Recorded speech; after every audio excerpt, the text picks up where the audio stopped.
morning and welcome. You know, we're so pleased that you card-carrying conservatives, as Greg showed, are here with us today. Thank you again to our partners and our sponsors. Almost 4 years ago, right here in Chicago, President Obama made a bunch of promises on election night. He said with much fanfare, this is our time to put our people back to work and open the doors of opportunity for our kids. But you know, instead he's divided our country, driving us further into massive debt, record unemployment, and no real plan of action to get us out. The national debt's now gone up $5 trillion since President Obama took office. That's over $16,000 for every one of the 313 million people living in this country, according to the Census Bureau. Under President Obama's failed leadership, the federal government has now accumulated more debt than in all of the first 219 years of our nation put together. President Obama wishes we would forget about the last 4 years and the toll that they've taken on everyday Americans. You know, it's no wonder his 4 years in office have been a disappointment for all of us. But they've really been a catastrophe for some of us. President Obama's rhetoric couldn't overcome the reality of the obstacles our country faces because he's turned to the failed liberal policies of the past. Massive deficit spending and big government control over our lives. His old liberal vision of higher taxes and more power to big government at the center of our lives will not deliver good jobs, more affordable health care, or better schools. But today you're going to hear from conservative leaders about real hope and change, going back to the first principles of our Constitution, reining in out of control government spending, creating more and better jobs, less and fairer taxes, exciting and dynamic energy policies that are not at all at odds with business and economic progress, religious freedom and upholding our Second Amendment rights, and the ability to give all Americans, especially our less fortunate, a true chance at a quality education. Most importantly, we're all Americans. You know, this is not about gender warfare or scaring seniors or lying to immigrants or income redistribution or pandering to minorities, environmental radicals, and every other coalition liberals can come up with and exploit. Uniting Americans with a singularity of purpose should be our goal. Something's happening in America that's very palpable. The majority of Americans have dedicated and decided to stand and refuse to have the fundamental principles of what made us the greatest country in the world challenged. Yes, despite President Obama's attempts at collectivist solutions, we still believe in the basic tenements of American exceptionalism. It began shortly after President Obama took office, right? With the elections of Governors Christie and McDonald in 2009, replacing Democrat governors in New Jersey and in Virginia. And then it followed in 2010 with one of the greatest congressional wins for conservatives in the history of our country. And just this Tuesday, Governor Scott Walker won a resounding election.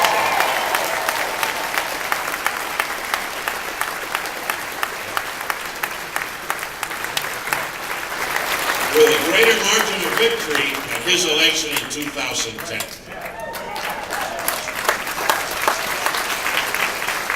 You know, voters in the great state of Wisconsin rewarded him for standing by the courage of his convictions in spite of the most distasteful, intimidating opposition campaign one can imagine.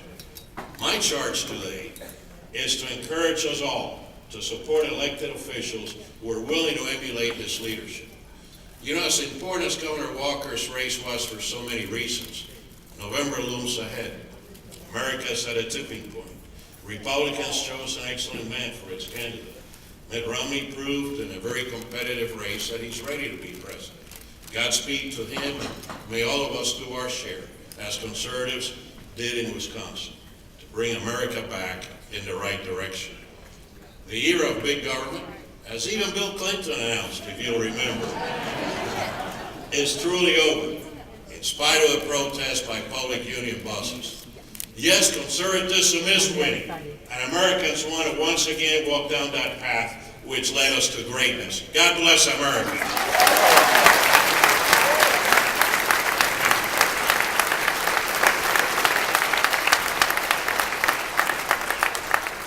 And now it's my pleasure to introduce to you one of our strongest allies and supporters, the chairman of CPAC Chicago. Born in Wisconsin, Foster Friess is a first-generation college graduate. At the University of Wisconsin, he earned a degree in business administration, where he met Lynette Estes, who will be married in 1962. 50 years later, they now have 2 sons, 2 daughters, and 11 grandchildren. Of course, I fell a little short. We have 5 kids, but only 5 grandchildren, so he's way ahead. He enrolled in the reserves as an officer in training corps and trained as an infantry platoon leader and served as an intelligence officer for the 1st Guided Missile Brigade in El Paso, Texas. In 1974, he and Lynn launched Friess Associates. Amidst his professional success, Foster said that his personal life struggled. Behind the scenes, he had a marriage flirting with divorce and emotionally distant children. Facing these challenges, and maybe a little bored of his successes, he was receptive to Blaise Pascal's notion that within each person is a God-shaped vacuum that only God can fill. And in October of 1978, Foster says, "You know, I did one of those born-again things. I invited Jesus to become the chairman of the board in my life." A decision to which he credits all subsequent successes, including those which saw the firm grow to a $15 billion portfolio and his personal relationships restored and enhanced. Foster is a great American and one whom all of us should look up to. We appreciate his generosity and his giving back to this country as he does. And please join me in welcoming the chair of CPAC Chicago, our friend Foster Friess.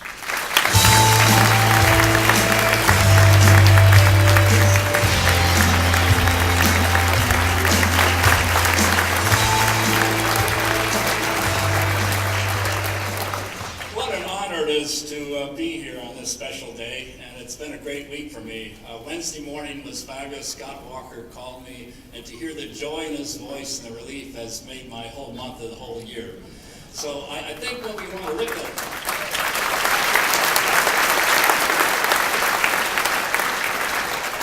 what was special about that election too is we saw a coalescing of previous animosity forces coming together. People didn't realize, but 30% of the private union members voted for Scott Walker. Right. So this is not an issue about anti-unionism, but just the basic abuses that have taken place in some of the government-run unions. I found a quote that I thought was pretty powerful from Franklin Delano Roosevelt. He said, "All government employees should realize that the process of collective bargaining, as usually understood, cannot be transplanted into the public service." He then went on to say that, "I want to emphasize my conviction that militant tactics have no place in the function of any organizations of government employees. A strike of public employees manifests nothing less than intent on their part to prevent or obstruct the operations of government until their demands are satisfied. Such action, looking toward the paralysis of government by those who sworn to support it, is unthinkable and intolerable." So here we have a very famous Democrat coming together with Scott Walker, Republican, to coalesce around a certain basic set of values that I think we should all embrace and be excited about.